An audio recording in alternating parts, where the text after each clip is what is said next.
আচ্ছা বলুন তো, হাঁসের ডিম বেশি পুষ্টিকর নাকি মুরগির ডিম বেশি পুষ্টিকর? আপনাদের কি মনে হয়? আপনাদেরই নিশ্চয়ই মনে এমন প্রশ্ন জেগেছে।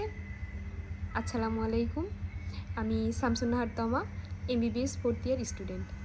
আজকে কথা বলবো ডিমের পুষ্টিগুণ নিয়ে। আমরা অনেকেই মনে করি পোলট্রি মুরগির ডিম খেয়ে কি পুরোপুরি পুষ্টি কভার করা সম্ভব? এখন আসুন জেনে নিই।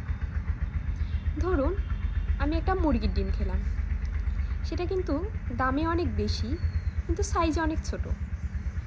এতে কি হয় যে আমরা টেস্টটা অনেক বেশি পাই, অর্থাৎ দেশি মুরগির ডিমের স্বাদটা কিন্তু অনেক ভালো, কিন্তু যেহেতু সাইজে ছোট এজন্য এর পুষ্টিগুণটা কিন্তু একটু কম।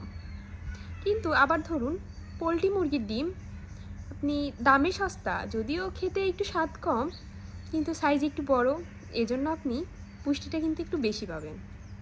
তাহলে কি হলো, সস্তায় পুষ্টিটা একটু বেশি পাওয়া গেল। এরপর হাঁসের ডিমে কিন্তু সাইজে অনেক বড়, খেতেও স্বাদ, সাইজে বড়, পুষ্টিও বেশি।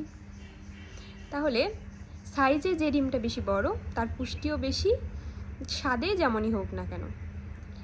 কিন্তু যাদের অ্যালার্জি আছে, যাদের হাঁসের ডিম খেলে অ্যালার্জি হয়, তারা হাঁসের ডিমটা একটু এড়িয়ে চলতে পারেন।